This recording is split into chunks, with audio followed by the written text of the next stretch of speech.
నమస్కారం n times కి స్వాగతం. హెడ్లైన్ చూద్దాం.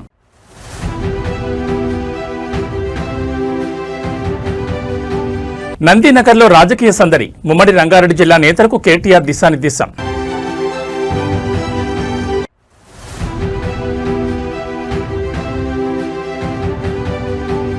పర్యటనలు రద్దు చేసుకుని ఆసుపత్రికి. ఉస్మానియా మార్చురీ వద్ద బాధితులను ఓదార్చిన కేటీఆర్.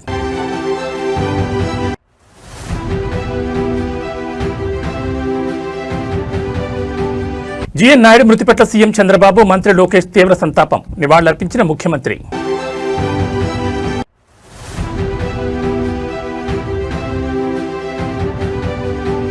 కార్మిక లోకానికి కూటమి ప్రభుత్వం భరోసా. ఎన్టీఆర్ భవన్లో మంత్రి వాసంశెట్టి సుభాష్ కీలక వ్యాఖ్యలు. ఇక డీటెయిల్స్ చూస్తే బీఆర్ఎస్ పార్టీ క్షేత్రస్థాయిలో కేడర్ను బలోపేతం చేయడంపై ఫుల్ ఫోకస్ పెట్టింది. ఈ క్రమంలోనే పార్టీ వర్కింగ్ ప్రెసిడెంట్ కేటీఆర్ ఇవాళ ఉమ్మడి రంగారెడ్డి జిల్లా నేతలతో కీలక సమావేశం నిర్వహించారు. నందినగర్లోని తన నివాసంలో ఉమ్మడి రంగారెడ్డి జిల్లాకు చెందిన పార్టీ ప్రజాప్రతినిధులు, కీలక నేతలతో కేటీఆర్ భేటీ అయ్యారు. ఈ సమావేశంలో ప్రధానంగా 3 అంశాలపై చర్చ జరిగినట్టు తెలుస్తోంది. రాష్ట్ర వ్యాప్తంగా పార్టీ చేపట్టబోయే సభ్యత్వ నమోదు కార్యక్రమాన్ని జిల్లాలో గ్రాండ్ సక్సెస్ చేయడంపై దిశానిర్దేశం చేశారు. గ్రామ స్థాయి నుంచి జిల్లా స్థాయి వరకు పార్టీ కమిటీలను పటిష్టం చేయడం, క్రియాశీల కార్యకర్తలకు ప్రాధాన్యత ఇవ్వడంపై చర్చించారు. ఓటర్ల జాబితా సవరణ ప్రక్రియలో భాగంగా చేపట్టబోయే స్పెషల్ ఇంటెన్సివ్ రివిజన్ కార్యక్రమంపై నేతలకు అవగాహన కల్పించారు. ప్రతి కార్యకర్త ఓటర్ల నమోదు మరియు మార్పులపై దృష్టి సారించాలని సూచించారు. వచ్చే ఎన్నికల లక్ష్యంగా పార్టీని సమాయత్తం చేయడంలో భాగంగానే కేటీఆర్ వరుసగా జిల్లావారీ సమీక్ష నిర్వహిస్తున్నారు. ఈ సమావేశంలో ఉమ్మడి రంగారెడ్డి జిల్లాకు చెందిన మాజీ మంత్రులు, ఎమ్మెల్యేలు, ఎమ్మెల్సీలు మరియు ఇతర ముఖ్య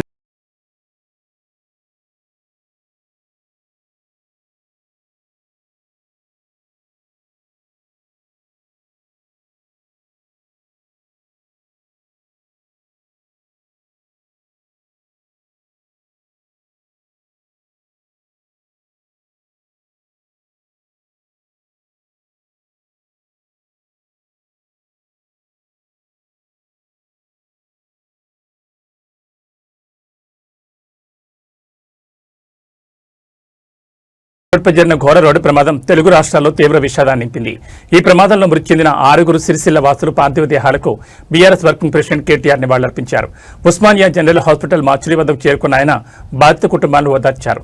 ప్రమాద వార్త తెలిసిన వెంటనే తన పర్యటనలను రద్దు చేసుకుని కేటీఆర్ ఉస్మానియా ఆసుపత్రికి చేరుకున్నారు. మార్చురీ వద్ద ఉన్న మృతదేహాలపై పూలమాలలు వేసి కేటీఆర్ ఘనంగా నివాళులర్పించారు. తమ వారిని కోల్పోయే పుట్టుడు దోహంలో ఉన్న కుటుంబ సభ్యులను ఆయన ఓదార్చారు. వారిని హత్తుకుని ధైర్యం చెప్పారు. బాధ్యులంతా తన సొంత నియోజకవర్గమైన సిరిసిల్లకు చెందిన వారు కావడంతో కేటీఆర్ తీవ్ర భావోద్వేగానికి లోనయ్యారు. పార్టీ పరంగా, వ్యక్తిగతంగా ఆ కుటుంబాలకు అండగా ఉంటామని ఈ సందర్భంగా హామీ ఇచ్చారు. ఒకే గ్రామానికి చెందిన 6 వ్యక్తులు మృతి చెందడంతో సిరిసిల్లలో విషాదచారాలు అమ్ముకున్నాయి. మృతదేహాలను త్వరగా వారి స్వగ్రామాలకు తరలించేలా చూడాలని అధికారులను కేటీఆర్ కోరారు.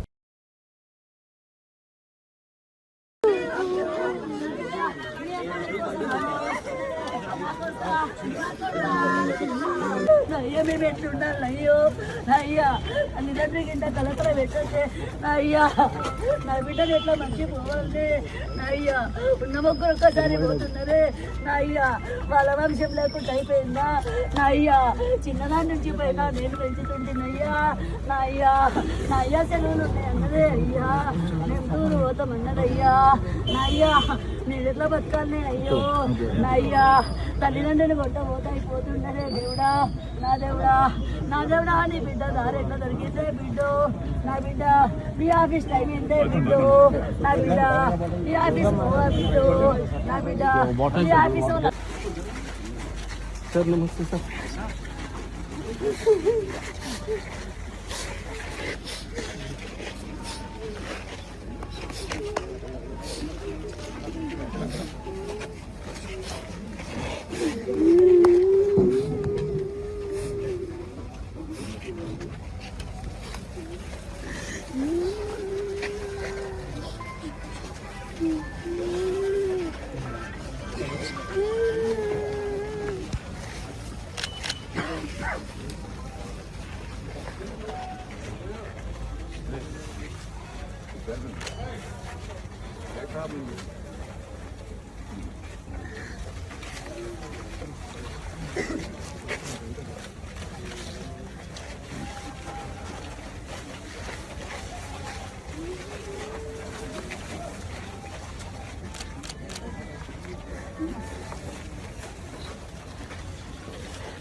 మధు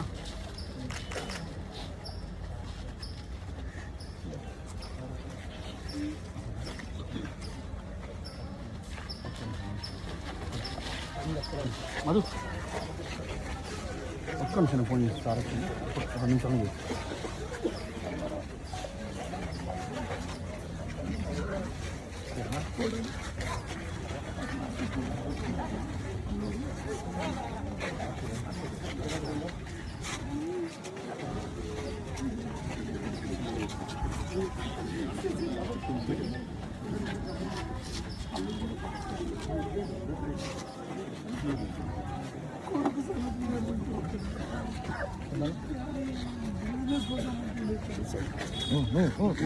देखिए कौन ऑटो बोलता दूसरा मोटर कर देते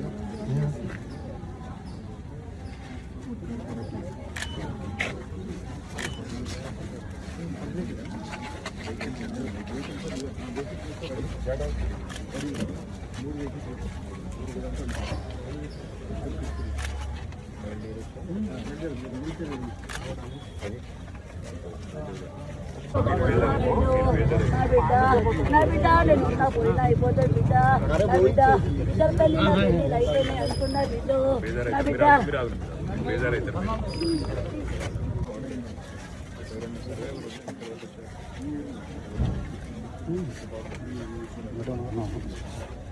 అది నాకు ఎవరు లేరంట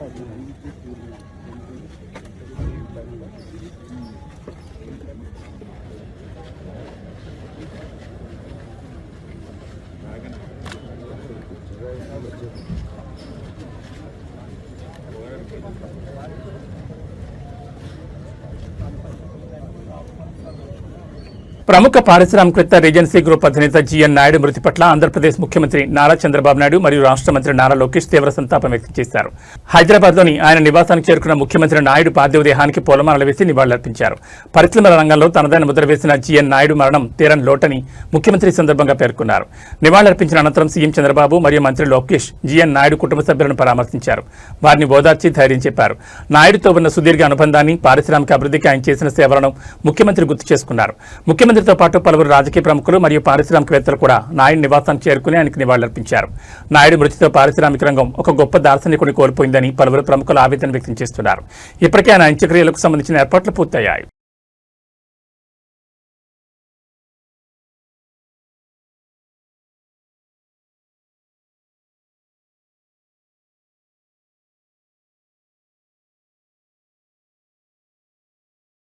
రాష్ట్రంలోని కార్మిక లోకానికి కూటమి ప్రభుత్వం అండగా ఉంటుందని కార్మిక శాఖ మంత్రి వాసంశెట్టి సుభాష్ స్పష్టం చేశారు.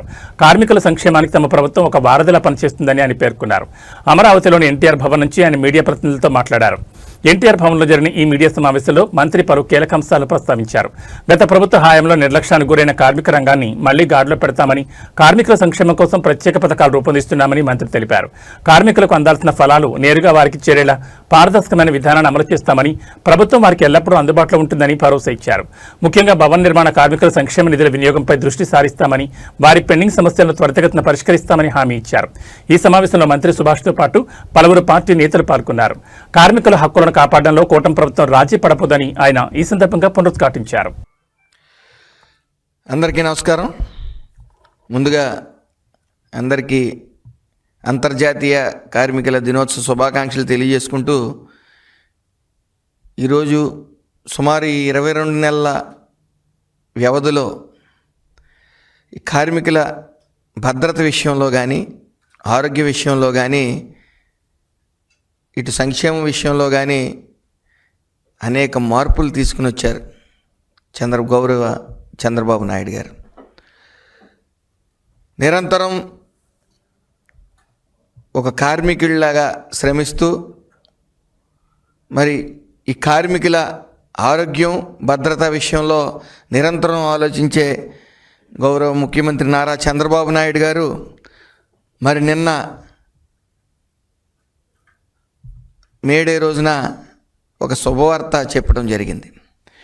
లేబర్ అడ్డాస్ అనే 15 నగరాల్లో వెంటనే నిర్మించండి అని చెప్పడం జరిగింది. దీనివల్ల ఎవరైతే జట్టు కూలీలు కానీ, కార్మికులు కానీ మనం చూస్తూ ఉంటాం, చాలా సెంటర్లో నడి రోడ్డు మీద నిలబడి పనుల కోసం ఎవరన్నా యాజమాన్యం వస్తుంది,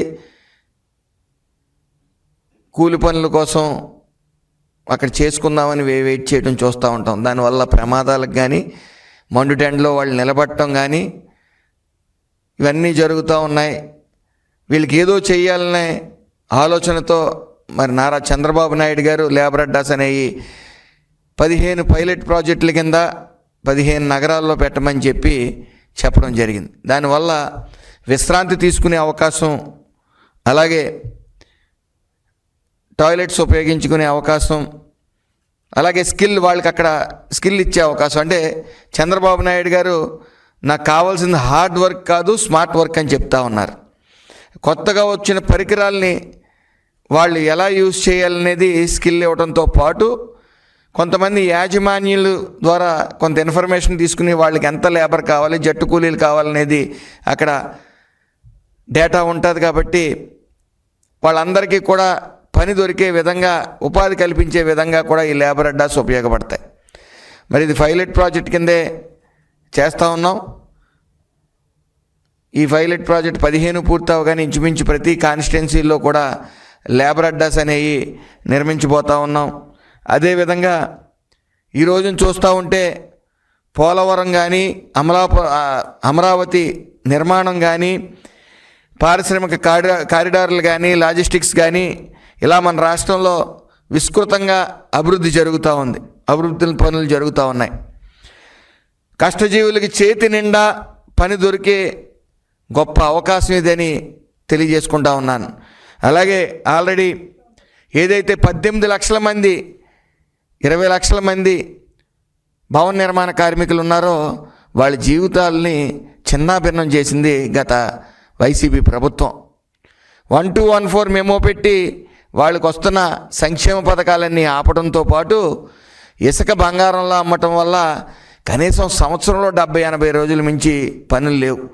అయితే ఈ మంచి ప్రభుత్వం వచ్చిన తర్వాత మరి సంక్షేమ పథకాలు వాళ్ళకి అందజేయడం జరుగుతుంది. ముఖ్యంగా వివాహ కానుక 40,000, ప్రసూతి సాయం 20,000, సహజ మరణానికి 60,000, అంత్యక్రియ ఖర్చుల కింద 20,000 రూపాయలు ఇవ్వటం జరుగుతుంది. భవన నిర్మాణ కార్మికులందరికీ కూడా అవి రిజిస్ట్రేషన్ చేసుకోవాల్సిన పరిస్థితి ఉంది. అది మనమిత్ర యాప్ అనే యాప్లో మీరు 55 రూపాయలు కట్టుకుని రిజిస్టర్ అయ్యే పరిస్థితి ఉంది. కాబట్టి అలాగే మనమిత్ర యాప్లో కూడా establishment registrations, trade union registrations, statutory returns, CESS payments ఇవన్నీ కూడా చేసుకునే వెసులుబాటుని ఈ మనమిత్ర యాప్ ద్వారా మేము కల్పిస్తూ ఉన్నాం. అయితే కార్మికుల ఆరోగ్యం పట్ల అసలు చిత్తశుద్ధి లేని ప్రభుత్వం వైఎస్ఆర్సీపీ ప్రభుత్వం. గత ప్రభుత్వంలో ఒక ఇటుకు కానీ, గుప్పుడు ఇసుక కానీ వేసిన వైనం లేదు. ఈ 22 నెలల కాలంలో మేము తిరుపతి ఈఎస్ఐ ఆసుపత్రి 50 పడకల నుంచి 100 పడకలు అప్గ్రేడ్ చేయడం జరిగింది.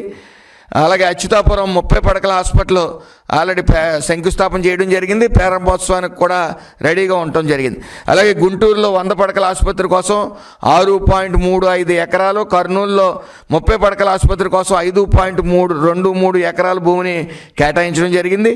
అలాగే శ్రీ సిటీ తిరుపతిలో 30 పడకల ఆసుపత్రి ఏపీఐఏసీ ద్వారా భూమిని గుర్తించడం జరిగింది. నెల్లూరులో 100 పడకల ఆసుపత్రికి జిల్లా కలెక్టర్ గారి ద్వారా భూమిని గుర్తించడం జరిగింది.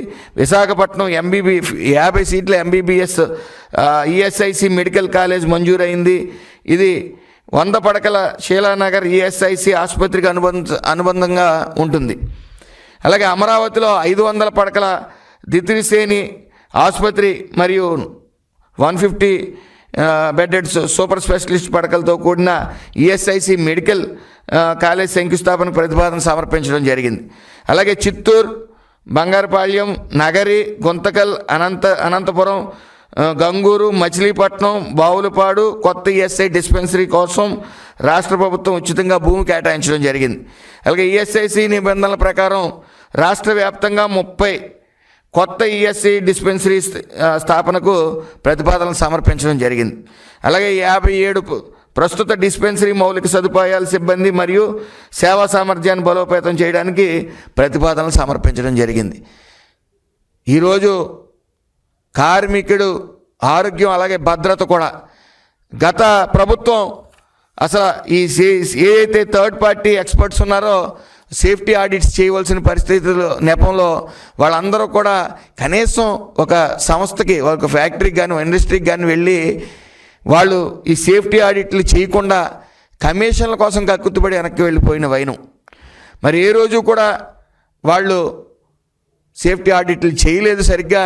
తద్వారా ఈ మంచి ప్రభుత్వం వచ్చిన తర్వాత కంటిన్యూస్గా గత ప్రభుత్వం చేసిన తప్పుదారుల వల్ల ఫస్ట్ 5-6 నెలల్లో కూడా అనేక యాక్సిడెంట్స్ అవటం. వెంటనే చంద్రబాబు నాయుడు గారు 0 యాక్సిడెంట్స్ అనే నిదానాన్ని తీసుకురండి, ఎక్కడా కూడా యాక్సిడెంట్స్ జరగకూడదు. సూర్యాపేట జిల్లా కేంద్రంలో త్రాగునీటి కష్టాలు ముదిరాయి. మిషన్ భగీరథున్న గొంతు తడవని పరిస్థితిపై మహిళలు ఆగ్రహం వ్యక్తం చేశారు. గత 30 రోజులుగా చుక్క నీరు రావడం లేదని ఆవేదన వ్యక్తం చేస్తూ ఖాళీ బిందెలతో రోడ్డెక్కి నిరసన చేపట్టారు. సూర్యాపేట పట్టణంలోని 15 మరియు 19 వార్డులో తాగునీటి ఎద్దడి తీవ్ర రూపం దాల్చింది. నెల రోజులుగా భగీరథ నీళ్లు సరఫరా కాకపోవడంతో ప్రజలు అల్లాడిపోతున్నారు. నీళ్లు రావడం లేదంటూ ఇవాళ పెద్ద సంఖ్యలో మహిళలు రోడ్డుపై బైఠాయించి రాస్తారోకో నిర్వహించారు. అధికారుల నిర్లక్ష్యానికి వ్యతిరేకంగా నినాదాలు చేశారు. సమస్యను అధికారుల దృష్టికి తీసుకెళ్లే ప్రయత్నం చేసినా ఫలితం లేదని మహిళలు మండిపడుతున్నారు. ఒక అధికారి వద్దకు వెళ్తే తమకు సంబంధం లేదన్నట్లుగా మరొక అధికారి దగ్గరకు పంపిస్తున్నారని, బాధ్యతారాహిత్యంగా సమాధానాలు ఇస్తున్నారని ఆవేదన వ్యక్తం చేశారు. తక్షణమే అధికారులు స్పందించి వార్డుల్లో నీటి సమస్యను పరిష్కరించాలని, లేని పక్షంలో నిరసనను మరింత ఉధృతం చేస్తామని వారు హెచ్చరించారు. నీళ్లు లేక ఇబ్బందులు పడుతున్న సామాన్యుల గోడును పాలకులు ఇప్పటికైనా వింటారా? అధికారులు ఈ నెట్టేసే ధోరణి వేడి ఎప్పుడు శాశ్వత పరిష్కారం చూపుతారో వేచి చూడాలి. నీళ్ళు రావట్లేవన్నా, నెల అవుతుంది. మా నీరు వస్తేనే ఈ రోడ్ ఎక్కాం, మాకు కాలువలు తీయట్లే. చెత్త ముండలు వస్తే ఎవరైనా సరుకులు ఇస్తున్నా చెత్త వేసుకుంటా అంటారు. 2 మూటలు అయితే పైన ఇట్లా కలిగిస్తే కింద వేసిపోతున్నారు అన్న ఆడోళ్ళు. మీరు జీతం తీసుకోవట్లేదంటే నాకు సరుకులు ఇస్తే నేను మీ సరుకులు ఈ మూటలు తీసుకుంటాం. కాలువ తీయన్న అంటే మీరు 100 ఇస్తే కాలువ తీస్తాం. మీకు వాసన వస్తుందా, మాకు వాసన వస్తుందా? అయితే మీరు గవర్నమెంట్ జాబ్ చేస్తున్నారుగా, మీకు జీతం వస్తుంది. మేము ఎందుకు ఇవ్వాలంటే మేము మంచి నీళ్ళకి వచ్చినాం. మాకు నీళ్ళు లేక నెల అయింది, స్నానాలు లేక 10 రోజులు అయింది. అంటే బిందెలు పట్టుకొని రోడ్డు మీద వచ్చినాం. ఏ కౌన్సిలర్ నయం చేయలేదన్నా. వచ్చి 2 గంటలు మొత్తుకొని గొంతు ఆడుతుంది. వచ్చి ఎందుకు మొత్తుకుంటారు? మీ బజార్కి చెప్పట్లేడన్నా.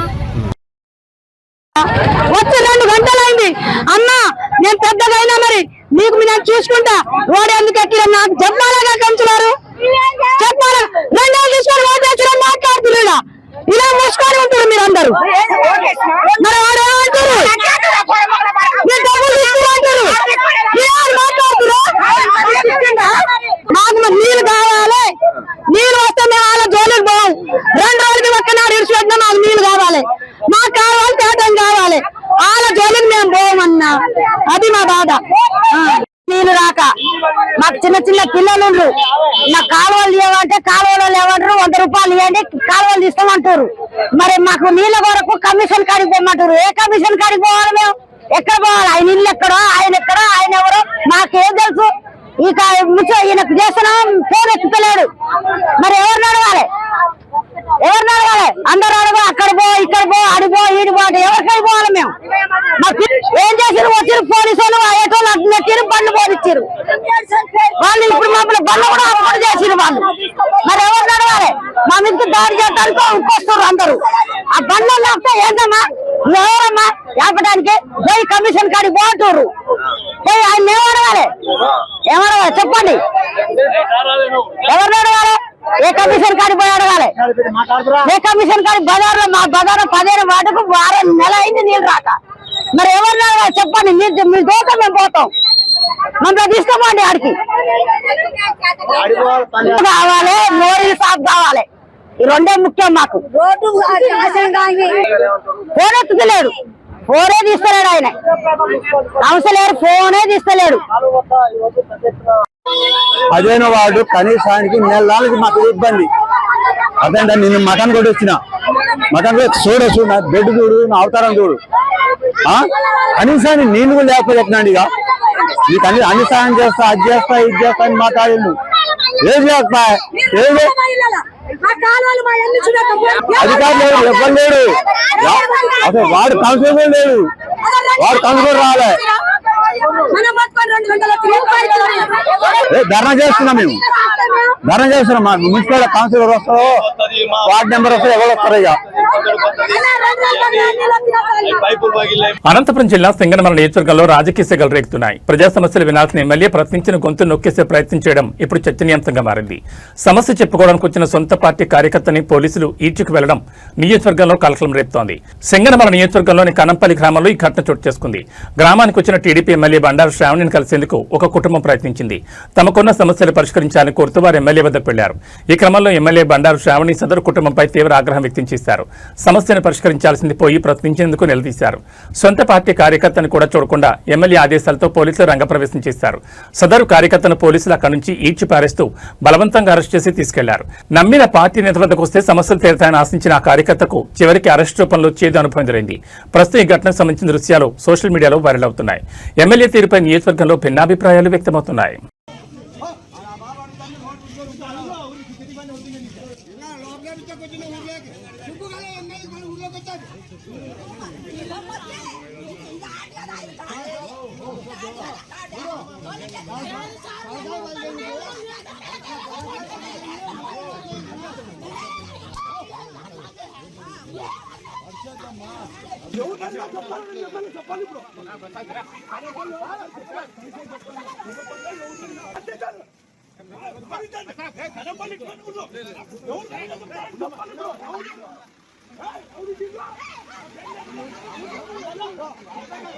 మధ్యప్రదేశ్లోని జబల్పూర్ జిల్లాలో నర్మదా నదిపై ఉన్న బర్క్ జలాశయంలో బోటు బోల్తా పడిన ఘటనలో 28 మందిని రక్షించగా 9 మంది మృతదేహాలు వెలికితీశారు. ఈ ప్రమాదానికి కొన్ని క్షణాల ముందు పర్యాటకులు హాహాకారాలు చేస్తున్న వీడియో తాజాగా వెలుగులోకి వచ్చింది. బోట్లోకి నీరు వస్తుండటంతో వారు భయాందోళన గురైన దృశ్యాలు ఆ వీడియోలో కనిపిస్తున్నాయి. బోటు భారీ కుదుపులకు గురైన సమయంలో సిబ్బంది అందులో ఉన్న వారికి లైఫ్ జాకెట్లు ఇవ్వడానికి మూటలు విప్పుతున్నారు. బోట్ ఎక్కగానే పర్యాటకులకు లైఫ్ జాకెట్లు ఇవ్వకుండా సిబ్బంది నిర్లక్ష్యంగా వ్యవహరించడం వల్లే మృతుల సంఖ్య పెరిగిందని ప్రమాదం నుంచి బయటపడిన వారు ఆరోపిస్తున్నారు. ప్రమాదానికి ముందు మరీనా అనే మహిళ తన కుమారుడు త్రిషాన్ను పొదివి పట్టుకుని ఉన్న దృశ్యాలు కనిపిస్తున్నాయి. బోటు మురిగిపోయిన అనంతరం వారి మృతదేహాలను బయటకు తీసిన సమయంలోనూ ఆమె తన బిడ్డను అలాగే పట్టుకుని ఉండడం చూపర్లను కంటతడి పెట్టించింది. ఆమె భర్త ప్రమాదం నుంచి ప్రాణాలతో బయటపడ్డారు. ఘటనా స్థలంలో భారీ వర్షం కురుస్తుండటంతో శుక్రవారం సాయంత్రం గాలింపు చర్యలు నిలిపివేసి తిరిగి శనివారం ఉదయం 5 గంటలకు ప్రారంభించినట్లు అధికారులు పేర్కొన్నారు. మరోవైపు సాయంత్రం 6 గంటల 15 నిమిషాలకు ప్రమాదం జరిగినట్లు సహాయక బృందాలకు సమాచారం ఇచ్చినప్పటికీ వారు 6 గంటల 40 నిమిషాల వరకు బయలుదేరలేదని బాధితులు ఆరోపించారు. అయితే తమ వాహనం పాడవడం వల్లే ఆలస్యమైందని సహాయక సిబ్బంది పేర్కొన్నారు. ప్రమాదం జరిగిన వెంటనే స్థానిక మత్స్యకారులు, రైతులు 15 మందికి పైగా పర్యాటకులను రక్షించారు. అనంతరం 7 గంటల సమయంలో సహాయక బృందాలు ఘటనా స్థలానికి చేరుకున్నాయి. ఈ ప్రమాదం నేపథ్యంలో రాష్ట్ర వ్యాప్తంగా అన్ని క్రూయిజ్ కార్యకలాపాలు, మోటార్ బోట్ సేవలు, వాటర్ స్పోర్ట్స్ నిలిపివేయాలని మధ్యప్రదేశ్ ముఖ్యమంత్రి మోహన్ యాదవ్ ఆదేశించారు. ఘటనపై సమగ్ర దర్యాప్తు చేపట్టేందుకు ఉన్నత స్థాయి విచారణ కమిటీని ఏర్పాటు చేశారు. క్రూయిజ్ పైలట్ మహేష్ పటేల్, సహాయకుడు Chhotelal Gond, ticket counter incharge బ్రిజేంద్రను విధుల నుంచి తొలగించారు. బోట్ క్లబ్ మేనేజర్ సునీల్ మరావిని సస్పెండ్ చేశారు.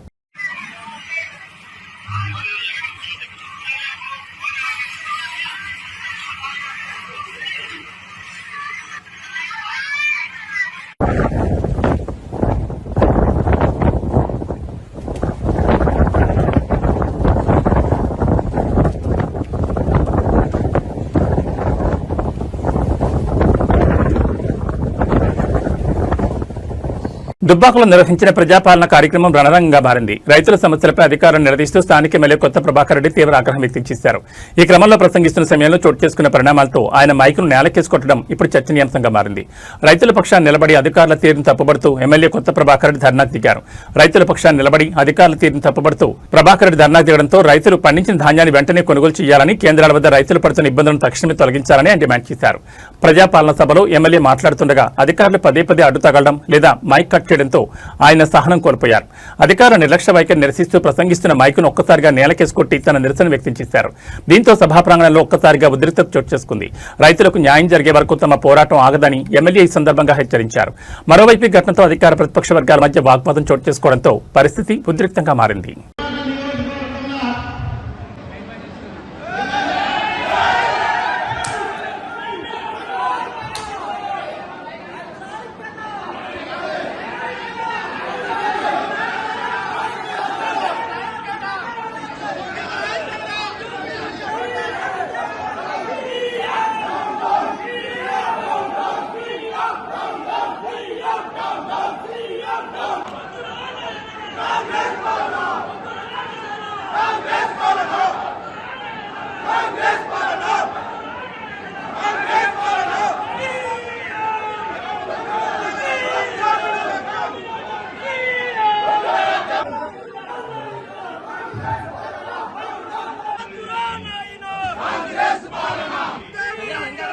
రాజకీయాల్లో గెలుపోటములు సహజమని, అయితే బలమైన ఆశయం ఉంటే అసాధ్యమైంది ఏదీ లేదని మాజీ ఎమ్మెల్సీ కవిత వ్యాఖ్యానించారు.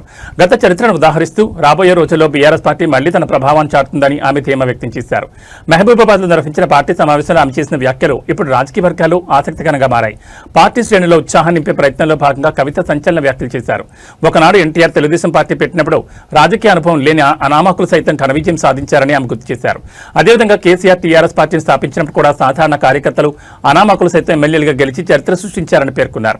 ఇప్పుడున్న రాజకీయ పరిస్థితుల్లో బీఆర్ఎస్ పార్టీ మళ్లీ పుంజుకుంటుందని, ఖచ్చితంగా తాము చరిత్రను సృష్టిస్తామని ఆమె కార్యకర్తలకు దిశానిర్దేశం చేశారు. ఓటమికి కుంగిపోకుండా మళ్లీ ప్రజల్లోకి వెళ్లి పార్టీ జెండాను రెపరెపలాడిస్తామని కవిత స్పష్టం చేశారు. ఉమ్మడి జిల్లా నేతలు, కార్యకర్తలు ఈ సమావేశంలో పెద్ద సంఖ్యలో పాల్గొన్నారు. ప్రజల వద్దకు వెళ్ళి గెలవాలనుకుంటున్నాం. ఒకనాడు ఎన్టీ రామారావు గారు పార్టీ పెట్టినప్పుడు అనామకులు గెలిచారు. ఇంకొకనాడు కేసీఆర్ గారు పార్టీ పెట్టినప్పుడు అనామకులు గెలిచారు. ఎప్పుడైనా ఒక కొత్త రెవల్యూషన్ వచ్చినప్పుడు ప్రతి 25 సంవత్సరాలకు ఒకసారి వచ్చే ఈ రెవల్యూషన్ ఇప్పుడు మేము కరెక్ట్గా చరిత్రలో సరైనటువంటి మలుపులో నిలబడి ఉన్నాం. చరిత్ర సృష్టిస్తామనేటటువంటి విశ్వాసం మాకున్నది. Thank you. Madam, KCR TRS launch చేసినప్పుడు ఇది ఫక్తు రాజకీయ పార్టీ కాదు అని అన్నాడు. తర్వాత he said yes we're a political party. No, మీరు జాగృతి స్టార్ట్ చేసినప్పుడు it started off as a cultural organization. ఇప్పుడు మీరు it has escalated into a political party. No, this shows your party falls in a clear pattern within the family to develop two centers of power right in the bud. How do you react to this? Well, you are very wrong. I am sorry to say that, because I was suspended from BRS party without even being asked for an explanation. For any political party that is run under the Constitution of India, it is my democratic right to be at least given a show cause notice asking for whatever I have done or whatever I have commented or whatever reasons. See, there are other people right now, like Mr. XMLA, Mr. Rohit Reddy. He's in various cases. He's only been given a show cause notice. అంటే ఒక రాజ్యాంగబద్ధంగా నడిచేటటువంటి పార్టీలో ఎవరన్నా తప్పు చేసినారు అనుకుంటే suspend డైరెక్ట్గా చేయడం అన్నది కరెక్ట్ కాదు. పొలిటికల్ నోటీస్ ఇవ్వాల్సింది. ఇవాళ ఎక్స్ఎమ్మెల్యే రోహిత్ రెడ్డి గారి మీద రకరకాల ఆరోపణలు వస్తున్నాయి. ఆయనకు షో కాజ్ నోటీస్ ఇచ్చిర్రు. మరి నేను ఏం తప్పు చేసినా నాకు తెలియదు, నన్ను అయితే డైరెక్ట్గా సస్పెండ్ చేసిండ్రు. ఏ రోజైతే బీఆర్ఎస్ పార్టీ నన్ను సస్పెండ్ చేసిందో, ప్రజా జీవితంలో ఉండాలనుకునే ఒక వ్యక్తిగా నాకు తెలుసు ఈ రాష్ట్రంలో బీజేపీ ఎన్నటికీ మేలు చేయదు. నాకు తెలిసి ఈ రాష్ట్రంలో కాంగ్రెస్ ఎన్నటికీ మేలు చేయదు. ఎందుకంటే మొత్తం ఉన్న తెలంగాణ ఆంధ్రాలో కలిపిందే కాంగ్రెస్. 2004లో పొత్తు పెట్టుకొని 2014 దాకా సాగదీసి 1200 మందిని చంపిందే కాంగ్రెస్. వచ్చిన తర్వాత కూడా ఇప్పుడు కాంగ్రెస్ ప్రభుత్వం వచ్చిన ఈ 2.5 ఏళ్లలో కూడా గోస తప్ప ఇంకోటి లేదు. సో నాకు కాంగ్రెస్ ఆప్షన్ కాదు, బీజేపీ ఆప్షన్ కాదు. మరి నేను ప్రజా జీవితంలో ఉండాలనుకునే వ్యక్తిగా నేను ఒక పొలిటికల్ అవుట్ఫిట్ పెట్టుకొని ప్రజల ఆశీర్వాదం కోసం వెళ్తూ ఉన్నా. సో ఇది రెండు కనెక్టెడే కదా అని మీరు మాట్లాడితే అది చాలా తప్పండి. మీ ప్రశ్న తప్పని నేను చాలా వినయపూర్వకంగా చెప్తా ఉన్నాను. ఎందుకంటే బీఆర్ఎస్ పార్టీ నన్ను వద్దనుకున్నది. నేను మాత్రం నా తెలంగాణ ప్రజల దగ్గరికి, కుటుంబ సభ్యుల దగ్గరికి వెళ్తున్నా. వాళ్ళు ఆదరిస్తారో మరి నన్ను ఏం చేస్తారో అది ప్రజల ఇష్టం, వారికే వదిలేస్తారు. Thank you. హైదరాబాద్ కు తలమానికంగా భావించే ఔటర్ రింగ్ రోడ్ ఇప్పుడు ప్రయాణికుల పాలట మృత్యుపాతంగా మారుతోంది. గత 10 ఏళ్ల గణాంకాలను పరిశీలిస్తే భయంకరమైన నిజాలు వెలుగులోకి వస్తున్నాయి. వేగంగా వెళ్లడమే కాదు, ప్రాణాలను కూడా అంతే వేగంగా గాల్లో కలిపేస్తున్న ఈ రహదారిపై ప్రమాదాల తీవ్రత ఆందోళన కలిగిస్తోంది. నగరం చుట్టూ ఉన్న 158 కిలోమీటర్ల ఈ ఔటర్ రింగ్ రోడ్పై గడిచిన 10 ఏళ్లలో జరిగిన ప్రమాదాల సంఖ్య అక్షరాల 10,000 మార్కును దాటేసింది. అధికారిక లెక్కల ప్రకారం 10 ఏళ్ల కాలంలో మొత్తం 10,666 ప్రమాదాలు చోటు చేసుకున్నాయి. అంటే ఏడాదికి సగటున 1000కి పైగా ప్రమాదాలు జరుగుతున్నాయి. అతి వేగం, అజాగ్రత్తగా డ్రైవింగ్ చేయడం, నిబంధనలకు విరుద్ధంగా వాహనాలు నిలపడం మరియు టైర్లు పేలిపోవడం వంటి కారణాల వల్ల ఈ ఘోరాలు జరుగుతున్నట్లు అధికారులు గుర్తించారు. ఈ ప్రమాదాల్లో వందలాది మంది ప్రాణాలు కోల్పోగా వేల సంఖ్యలో ప్రయాణికులు క్షతగాత్రులయ్యారు. గడిచిన కొద్ది రోజులుగా ఓఆర్ఆర్పై వరుస ప్రమాదాలు జరుగుతుండటంతో ప్రయాణికుల్లో భయం నెలకొంది. ప్రభుత్వం, అధికారులు ఎన్ని చర్యలు తీసుకుంటున్నా, ఎన్ని నిబంధనలు పెడుతున్నా ప్రమాదాల జోరు మాత్రం ఆగడం లేదు. ఔటర్ రింగ్ రోడ్పై ప్రయాణించే వారు తమ వేగాన్ని నియంత్రించుకోవాలని, ట్రాఫిక్ రూల్స్ పాటించాలని నిపుణులు హెచ్చరిస్తున్నారు.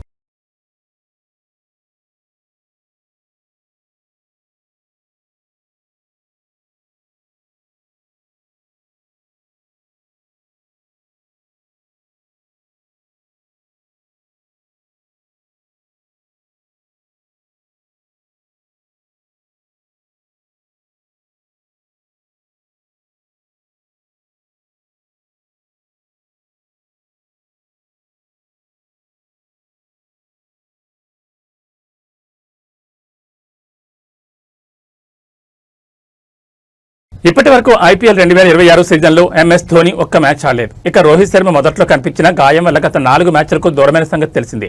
ఇవాళ చెపాక్ వేదికగా సిఎస్కే ముంబై మ్యాచ్ జరగనుంది. ఈ ఇద్దరు స్టార్ క్రికెటర్లు కలిసిన వీడియోలు వైరల్ అయ్యాయి. వారితో పాటు సూర్యకుమార్ యాదవ్ చేత కలిశాడు. ఈ క్రమంలో ధోని, రోహిత్ బరిలోకి దిగుతారా లేదా అనేది అభిమానుల్లో నెలకొన్న సందేహాలను ఆయా జట్ల కోచ్లు నివృత్తి చేశారు. ముంబై ప్రధాన coach Mahela Jayawardene, Chennai Super Kings batting coach Mike Hussey స్పందించారు. ఎంఎస్ ధోని బాగున్నాడు, తప్పకుండా మ్యాచ్లు ఆడతాడు. అయితే ఇవాళ ముంబైతో బరిలో దిగుతాడా అనేది ఇప్పుడే చెప్పలేను. గాయం నుంచి కోలుకున్న తీరు బాగుంది. అతడి బ్యాటింగ్, కీపింగ్ నైపుణ్యంపై మాకు ఎలాంటి అనుమానం లేదు. ఇప్పటికీ అతనికి మంచి రన్నింగ్ పవర్ ఉంది అని బ్యాటింగ్ కోచ్ మైక్ హస్సీ తెలిపాడు. 44 ఏళ్ల ధోని దాదాపు ప్రతి మ్యాచ్ సమయంలోనూ ప్రాక్టీస్ చేస్తూ కనిపించాడు. అయితే గాయం తిరగబెట్టడంతో కొన్ని మ్యాచ్లకు దూరం అవుతాడని ఐపీఎల్ ప్రారంభానికి కొన్ని రోజుల ముందే సిఎస్కే ప్రకటించడంతో అభిమానులు తీవ్ర నిరుత్సాహానికి గురయ్యారు. రోహిత్ శర్మ గాయం నుంచి కోరుకున్నాడు. అందుకోసం చాలా కష్టపడ్డాడు. రోజు మెడికల్ టీం పర్యవేక్షిస్తోంది. మ్యాచ్ సమయానికి ఎలా ఉంటాడనేది గమనిస్తాం. అప్పుడు నిర్ణయం తీసుకుంటాం. అతని విషయంలో మెడికల్ టీం ఏం చెప్తే అదే పాటిస్తాం అని ముంబై ఇండియన్స్ ప్రధాన కోచ్ మహేల జయవర్ధన్ వెల్లడించారు. ప్రస్తుతం పాయింట్ల పట్టికలో సిఎస్కే 7వ స్థానంలో ఉంది. 8 మ్యాచ్లు ఆడిన చెన్నై 3 విజయాలు నమోదు చేసింది. ఇక ముంబై ఇండియన్స్ పరిస్థితి మరీ ఘోరంగా ఉంది. ముంబై 8 మ్యాచ్లు ఆడి కేవలం 2 గెలిచింది. పాయింట్ల పట్టికలో 9వ స్థానంలో కొనసాగుతోంది. ప్లే ఆఫ్స్ రేసులో నిలవాలంటే ఇరు జట్లకు ప్రతి మ్యాచ్ కీలకమే.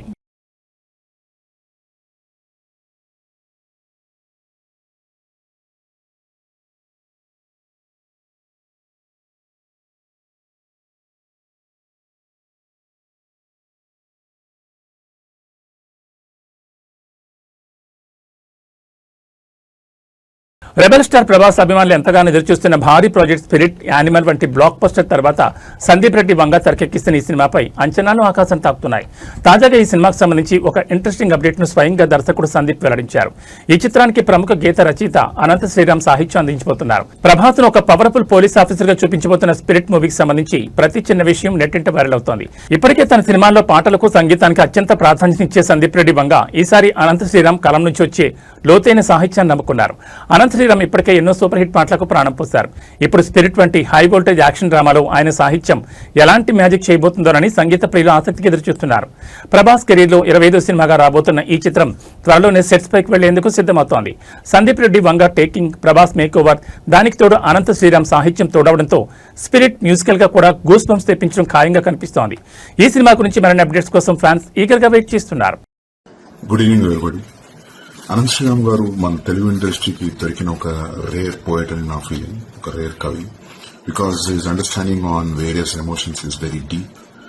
అండ్ నాకు అది ఆయనతో వర్క్ చేస్తున్న ప్రాసెస్ లో అర్థమైంది. And he's become a good friend to me in this process, writing from Arjun Reddy to Spirit. So now Anant Sriram గారు అనంతంది MLC కాన్సెప్ట్ కొత్త కాన్సెప్ట్ తో ముందుకు వస్తున్నారు with his songs. Is going to play and sing his songs. So MLC ante music, literature and comedy, and I think in various parts of the United States is going to start very soon. Meeru andaru tappakunda participate cheyandi, don't miss the show. And Anand Ram garu, I wish you all the very best. Rajamouli, Mahesh Babu combination లో రానున్న వారణాసి కోసం ప్రపంచవ్యాప్తంగా ఉన్న సినీ ప్రియులు ఎదురు చూస్తున్నారు. ఈ cinema updates ఎప్పుడు పంచుకుంటారని ఆసక్తిగా ఉన్నారు. కొంచెం విరామం దొరికిన విదేశాలకు వెళ్లే మహేష్ ఇటీవల జర్మనీ వెళ్లడంతో పర్సనల్ టూర్ అని అందరూ భావించారు. కానీ వారణాసి ట్రైనింగ్ లో భాగంగా వెళ్ళినట్లు మహేష్ పంచుకున్న ఫోటోలు చూస్తే అర్థమవుతోంది. ప్రస్తుతం మహేష్ బాబు జర్మనీలోని బ్లాక్ ఫారెస్ట్ లో ఉన్నారు. అక్కడ ఆయన ఫిట్నెస్, వెల్నెస్ నిపుణులు డాక్టర్ హ్యారీ కోనిక్ పర్యవేక్షణలో కఠినమైన శిక్షణ పొందుతున్నారు. దీనికి సంబంధించిన ఫోటోలను మహేష్ స్వయంగా తన సోషల్ మీడియాలో పంచుకున్నారు. ట్రెక్కింగ్ లో ట్రైనింగ్ తీసుకుంటూ వారణాసి కోసం సిద్ధమవుతున్నట్టు క్యాప్షన్ పెట్టారు. ప్రస్తుతం ఈ ఫోటోలు వైరల్ అవుతున్నాయి. గ్లోబల్ ప్రేక్షకులను ఆకర్షించే లక్ష్యంగా రాజమౌళి చిత్రాన్ని రూపొందిస్తున్నారు. వారణాసి సినిమాతో మరిన్ని కొత్త మార్కెట్లను కొలగొట్టాలనే ప్రణాళికల్ని చిత్ర బృందం సిద్ధం చేసింది. ముఖ్యంగా దక్షిణ అమెరికాతో పాటు లాటిన్ అమెరికా దేశాల మార్కెట్లపైన గురిపెట్టినట్లు తెలుస్తోంది. వారణాసి కథ కూడా పలు దేశాలతో ముడిపడినది కావడం, కథానాయకుడు ప్రపంచాన్ని చుట్టే సాహసికుడు కావడంతో మరిన్ని కొత్త దేశాలకు, కొత్త మార్కెట్లకి ఈ సినిమాను తీసుకెళ్లాలనే ప్రణాళికలు రచించిస్తున్నారు. వచ్చే ఏడాది ఏప్రిల్ 7న ఈ సినిమా ప్రేక్షకుల ముందుకు రానుంది.